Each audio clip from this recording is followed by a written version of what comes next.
네, 반갑습니다. 고원입니다. 오늘은 뉴욕 증시 분석 드리는 시간 갖도록 하고요. 영상 시청하시기 앞서서 좋아요와 구독, 댓글은 언제나 큰 도움 되고 있습니다. 자, 드디어 엔비디아 시작 발표가 단 하루 남았습니다. 엔비디아는 내일 한국 시간 새벽 5시에 실적을 발표하고요. 아마 엔비디아 시작 발표, 그리고 그 다음날 발표하는 PC가 다음 주까지, 즉 9월 초 고용지표 전까지 증시의 분위기를 리딩할 가능성이 너무 높아요. 자, 텔레그램 통해서 안내드렸던 게 무엇이냐면은 엔비디아 실적은 정말 좋을 것이라고 안내드리고 있어요. 당연히 이번 엔비디아 실적이 나쁠 수는 없고요. 그렇기 때문에 엔비디아 실적 발표 전에 우리가 엔비디아를 좀 미리 선매집을 해놓고, 자, 올라가는 것을 레버리지로 수익을 낼 것인지, 아니면은 그런 거 무시하고 올라오면은 올라온 상태에서 인버스 베팅을 할 것인지, 이 둘 중에 하나를 좀 고민해야 되는 시기인데, 저도 좀 더 차트를 보면서 본장에서 어떻게 할지 멤버십 통해서 다시 한번 안내드리는 시간을 좀 갖도록 하겠습니다. 개인적으로는 단타로 접근하실 분들은 1번, 그리고 좀 중장기적으로 보실 분들은 2번 가셔도 될 것 같아요. 하나 더 안내드렸죠. 자, PC. 과연 엔비디아 실적이 좋은데 PC가 나쁘면 어떨까라고 하면은, 자, 엔비디아 실적이 좋아도 PC가 나쁘다. 즉, PC가 높게 나와서 물가가 높게 나온다라고 하면은 당연히 금리나 기대감 축소하면서 전날 실적 상승분 반납해요. 근데 엔비디아 실적이 나쁜데 PC가 높게 나온다고 하면은 빅테크 실적은 안 좋고 물가가 높아? 당연히 증시 낙제. 하지만 엔비디아 실적이 안 좋은데, 어이구, 엔비디아 실적이 안 좋은데 물가 지수가 낮게 나온다 하면은 당연히 이 빅테크, 야, 빅테크 실적이 안 좋아 하고 엔비디아는 떨어지지만 중소형주 위주로 상승할 수 있는 정말 좋은 시장이 될 수 있다라는 거죠. 그래서 그냥 무조건 엔비디아 실적이 안 좋으면 이것만 고민하는 것이 아니라 세 가지, 네 가지, 다섯 가지, 여러 가지 막 그 시나리오를 그려가면서 증시를 대응해야 되는 시기라고 생각하는 거죠. 자, 그럼 좋을 때 우리가 어떻게 대응해야 되지? 나쁘면 어떻게 대응해야 되지? 그럼 PC가 뒤에 좋으면 어떻게? PC가 나쁘면 어떻게? 이런 여러 가지 이슈인 거죠. 네. 멤버십 통해서는 일단 엔비디아 시작 발표는 실시간으로 좀 대응할 예정이죠. 자, 차트 좀 분석하도록 할게요. 자, 나스닥 선물지수 NQ일 느낌표인데, 자, 현재 이 단기적으로 본인이 언제부터 8월 13일부터 잭슨홀 미팅 우려감에 하락이 나오던 이 하락 추세 하단을 돌파한 좋은 구간이기는 해요. 자, 하지만 두 번째, 본인이 가지고 있던 전고점 구간이자 이게 지금 51선이거든요. 이 51선을 다시 한번 더 돌파하는지, 이 구간은 우리가 좀 체킹은 해야 되는 숙제는 가지고 있습니다. 돌파하는지 못하는지에 따라서 박스권 횡보냐 종고점 돌파냐의 흐름이 나와요. 여기 돌파하게 되면은 종고점까지는 올릴 그림이구나 하고 그냥 이 패턴 보시면 돼요.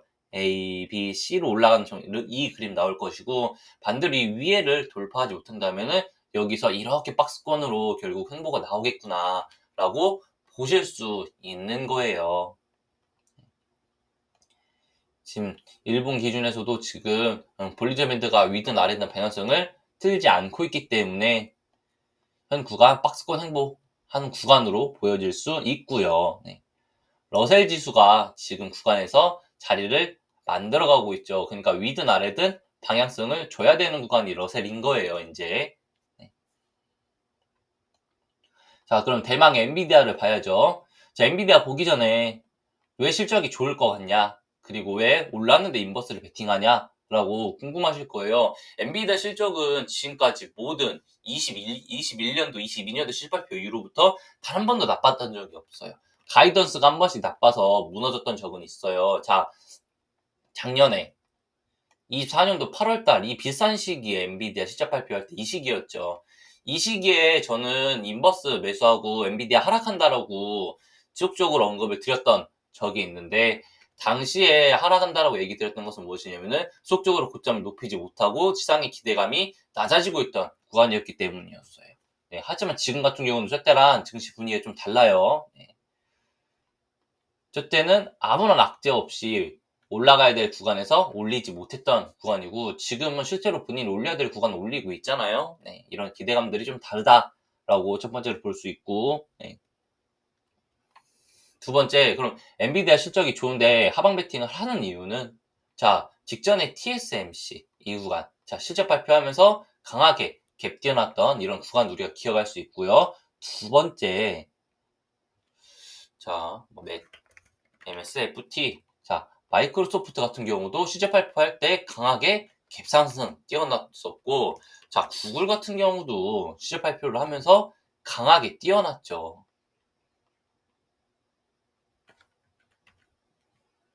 자, 추가적으로 뭐까지? 팔란티어까지 이 모든 실적 발표를 하면서 이 강하게 뛰어났던 이 구간 기억을 하면은, 아, 대다수 빅테크 종목들이 실적 발표하면은 갭을 띄우는 상승이 나오는구나 라고 유추할 수 있죠. 그렇기 때문에 엔비디아도 지금 구간에서 최소 실적 발표 전후로 195불, 최대 200불까지도 올라갈 수 있는 가능성은 보는 거예요. 지금 195불은 피보나치가 그려주는 가격대이고, 실제 200불은 버블이 형성되는 데 있어서 가격대라고 볼 수 있을 겁니다. 그럼 이 구간까지 올라오면은 이 올라오는 거에 대해서 우리가 한번 미리 매수를 하고 레버리지로 수익을 낼까라고 고민을 하고 있는 거죠. 두 번째, 그럼 이 구간에서 올랐으면 홀딩해야지 왜 매도 치고 인버스 잡아라고 하실 텐데, 자, 이후에 모든 빅테크 종목들이 어떻게 됐죠? 아까 전에 자 보여드렸던 것처럼, 자, 마이크로소프트나 아니면은 뭐 이미 아시겠지만 팔란티어나 이 위에서 지키지 못했어요. 얘네 실적이 나빴나요? 가이던스가 나빴나요?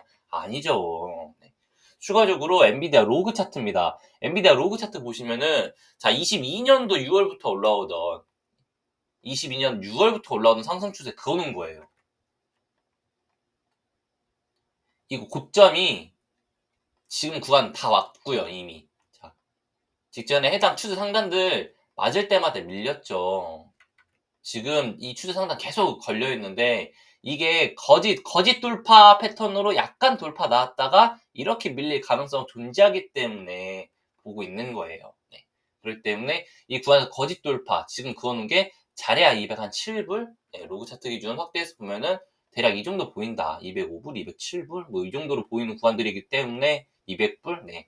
그래서 이렇게 말씀드리고 있는 구간이긴 해요. 로그 차트 기준에서 추세 이탈한 상황에서 계속 고점을 높여나가는 비정상적인 패턴이 출현하고는 있어요. 네.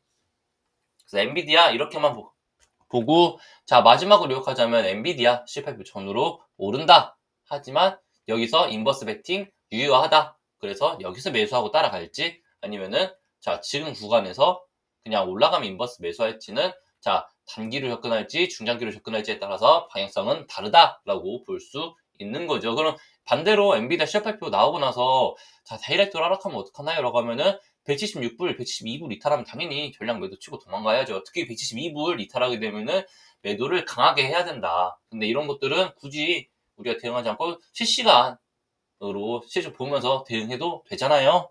왜냐면은 실시간 시합 발표를, 네, 대응할 거니까요. 네.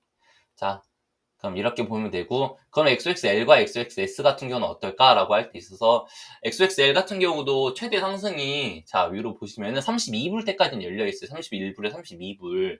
자, XXX가 자, 현재 구간 박스권 상단을 돌파하게 되면은 나올 수 있는 가격대 가장 높은 구간인데, 첫 번째로 XXL 같은 경우는, 자, 대략적으로 30불까지는 상승할 가능성이 존재해요. 이 추상단. 이 구간 돌파해야 두 번째 32불까지 올라갈 수 있다라고 볼 수 있는 거죠.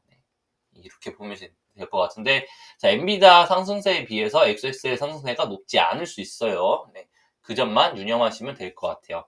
마지막까지 엔비디아만 올린다면 XX의 상승분이 엔비디아보다 낮을 수 있다 까지만 이해하시면 될 것 같고요.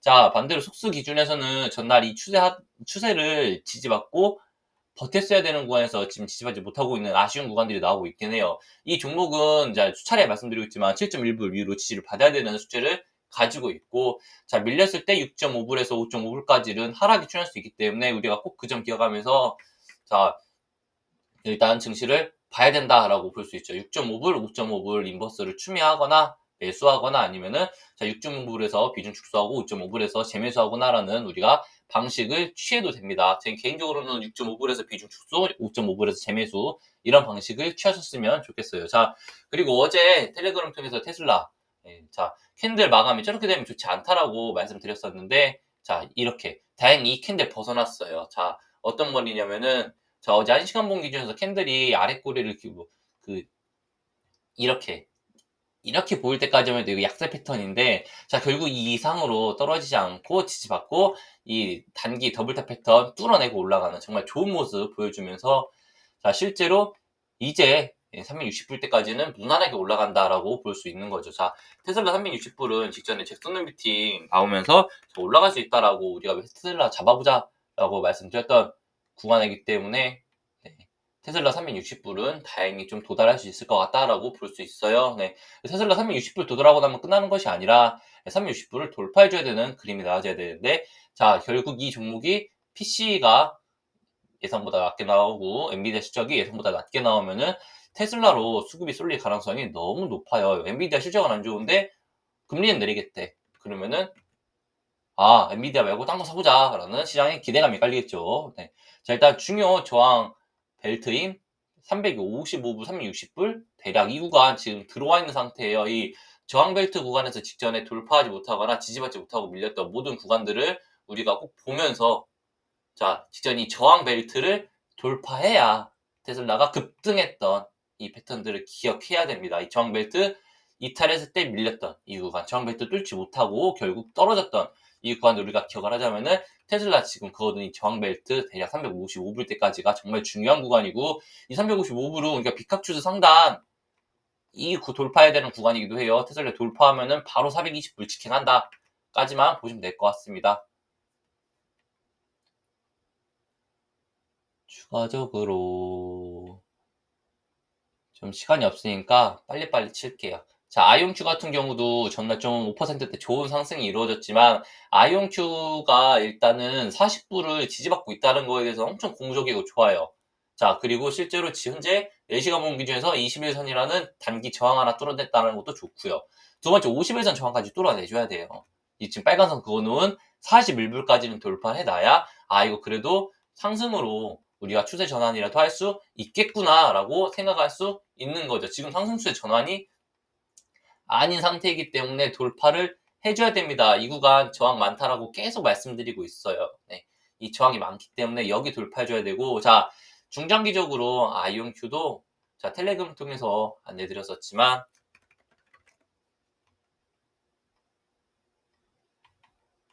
자, 리기티 컴퓨팅이랑 같이 아이온큐 같은 경우도 좀 이 패턴 보고 있어요. 이런 식으로 상승 깃발령 패턴, 지금 구간에서 테슬라랑 똑같아요. 그렇기 때문에 이 패턴이 출현하기 위해서는 아이온큐는 최소 지금 크게 보시면은 여기를 돌파해줘야 상승 깃발령의 추세 상단까지 올라갈 수 있다는 거예요. 그리고 이 구간까지도 돌파를 해줘야 이후로 58불이니 최대 80불까지도 올라갈 수 있는 가능성 볼 수 있다는 거예요. 아이온큐 우리가 좀 중요하게 보자라고 말씀드리고 싶어요. 이 구간을 빠르게 채우면서 거래량 동반하면서 들어와 줘야 돼요. 지금 거래량 낮아요. 네. 본김에 리게티. 자, 리게티 같은 경우도 결국 아직 본인이 가지고 있는 이 상승 추세 하단 이탈하지 않았다. 그렇기 때문에 20에선 돌파하는 이 그림 출현해주는 15불에 16불 돌파해주는 이 그림 출현하게 되면은 리게티도 결국 20불까지 올라간다라고 볼 수 있어요. 추세 기준에서 이 구간을 돌파하는 캔들이 이 구간을 돌파한다면은 상승 추세 탔다라고 볼 거예요. 두 번째로, 자, 17.5불 때 돌파는 당연히 해줘야겠죠. 하지만 20불까지 목가를 가져갈 수 있는 구간으로 좀 볼 거예요. 아이온큐가 이 구간을 뚫어낸다면 리기티도 동일하게 뚫고 올라갈 것이라고 예상하고 있습니다. 마지막 팔란티어거든요. 자, 팔란티어를 우리가 언제 잡았었냐면은 잭슨 미팅 끝나자마자 바로 잡았죠. 하고. 자, 팔란티어 같은 경우도 결국, 네, 지금 구간에서 이 삼각세기형 구간을 만들어내면서 결국 움직이고 있어요. 단기적으로는 삼각 패턴이라고 좀 볼 수 있겠죠. 삼각세기형까지는 좀 아니어도. 자, 그렇기 때문에 지금 돌파해줘야 되는 구간, 이 단기 저항 구간, 우리가 박스권이 약한 거 보면은 이 구간 상단 대략 163.5불 돌파해줘야 되는 마지막 숙제 가지고 있고요.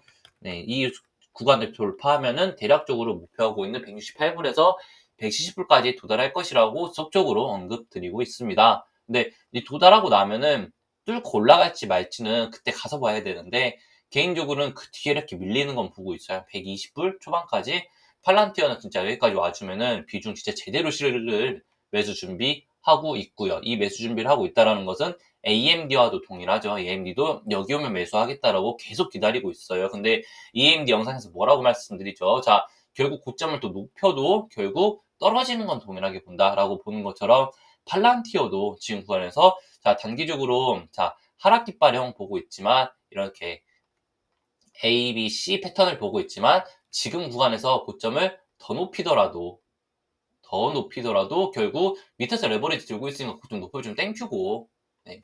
그리고 이런 식으로 C 본인이 가지고 있는 저항 구간 180불 돌파하지 못하면서 떨어지는 구간 볼 수 있어요. 그렇기 때문에 파란색 120불 돌파하면은 180불까지 들고 가자라고 네, 보려고는 하고 있습니다. 목표가는 120에서 130불 사이 목표하는 구간 재매수 타점 기다리고 있고요. 그렇게 되면 네, 그래서 현재 팔란티어는 매수한 상태다. 그리고 수익 1차 목표가 168불에서 170불 기다리고 있는데 최대 180불까지는 열어놓고 대응할 것이다. 하지만 결국 이 구간 도달하면은 하락한다는 우리가 아까 엔비디아랑 대응 방법이 비슷하겠죠?